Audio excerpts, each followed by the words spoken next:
This is the kindergarten in northwest China at the centre of a huge food safety scandal. Staff here are accused of using paint as food colouring, and it's left over 200 children with lead poisoning. So how did this happen, and what are people saying about it? Police here became aware of reports in early July that children were recording high levels of lead in their blood. In this kindergarten, they seized a couple of examples of food samples, including a tricolour red bean cake and a corn sausage roll, both of which had volumes of lead in it 2,000 times higher than what the safety standard should be. Subsequently, video emerged of some staff in the kitchen adding paint powder into the food to use it as colouring, and children here have become really seriously ill. 251 children were registered in this kindergarten. 233 of them have lead poisoning in their blood, and at least 200, we understand, have been hospitalised for that. 8 people have been arrested, including the principal of this kindergarten and one of the key financial backers of the business.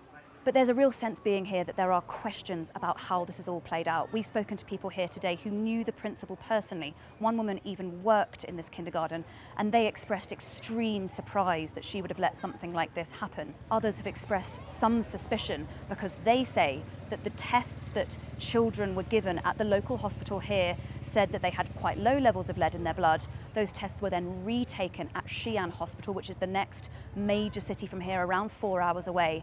And those tests came up with much, much higher levels. So there are questions here, people say, about whether they've been told the truth and whether there was an attempt at a cover-up. This all runs very deeply in China because it has a history of food safety scandals. Just last year, there was a big scandal over cooking oil that had been transported in the same container that had carried liquid fuel without cleaning having taken place on those containers. And then most famously in 2008, there was a serious case of baby formula that was found to contain a poisoning chemical that ultimately killed 6 children and left 300,000 unwell. The police here say they have thoroughly investigated this, and those who have committed these crimes will be punished. But there is a sense from people here that there are still questions remaining.